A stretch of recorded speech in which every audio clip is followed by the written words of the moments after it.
absolutely utilize if and when necessary at the appropriate time. And if this was something that was posted erroneously, could it be because of a staffer? What, I guess, will there be any consequences for this? I know you still have to consult, but just generally speaking. Again, I would defer you to the Department of Energy to answer that question. And if I could just follow up really quickly. Sure. In terms of oil sanctions, the president said that there would be some sanctions that would be lifted. Would those be on Venezuela, Russia? Could you give some specifics there and then timing for that as well? Sure. I know it's something that the Treasury Department and the President's energy team continue to discuss, and they will ultimately consult with the President before decisions are made. I don't have any announcements on new sanctions or the lifting of new sanctions for you today. Alex. Thank you. Reuters has reported that about 150 U.S. service members have been injured so far. Can you confirm that number and elaborate on that? I can't confirm the exact number. I know it's within that ballpark, but I would defer you to the Pentagon for a specific number of wounded or injured thus far. And then secondly, if I can, I wanted to ask about, excuse me, there was a briefing on the Capitol Hill today, and some senators came out and said they were more convinced than ever that there would be U.S. boots on the ground. Senator Blumenthal said that, in fact. Your reaction to that and any update on President Trump's thinking about it? Look, I would say that Democrats on Capitol Hill are clearly being quite disingenuous.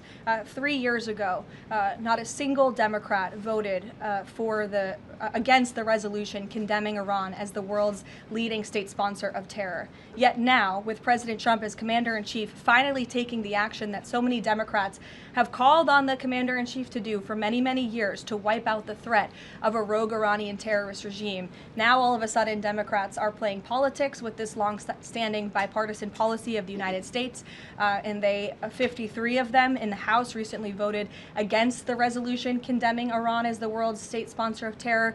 So I wouldn't take Democrats at their word. As for boots on the ground, the president has talked about this repeatedly. Wisely, he does not rule options out as commander-in-chief. So again, I would hesitate to confirm anything that a Democrat on Capitol Hill says right now about the president's thinking.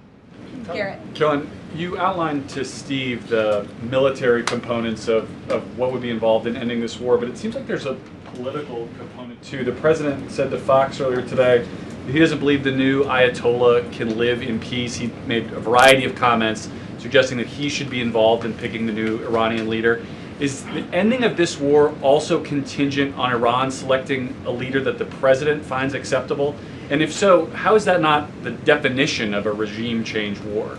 Look, as President Trump has blatantly and frankly stated, it's obviously within the best interest of the United States and the West to no longer have a radical terrorist in charge of Iran, especially as we see their reaction to Operation Epic Fury. They had their missiles turned towards our Gulf and Arab partners in the region.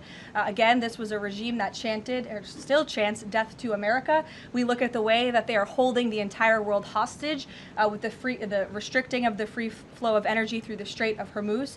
So the president, I think, is making quite an obvious comment. Again, as for the timeline of the military operations with respect to Iran, we have objectives that we have laid out that the commander-in-chief wants to see achieved. When they are achieved, then it will ultimately be up to the president to end this operation. Okay, so I think you're not exactly addressing my question, though. Is that political objective also necessary for the president to decide to end this war? Look, again, I just told you the objectives of Operation Epic Fury. When those objectives are met, the president will dictate the end of these operations when he deems that Iran no longer poses a credible threat to the United States of America. And again, it goes back to, what does that unconditional surrender look like? Iran can talk all they want, and their words will be very empty when we've completely annihilated their navy, as we are doing, when we've taken out the threat of their ballistic missile capability, when we can firmly, finally ensure that they can no longer make a nuclear bomb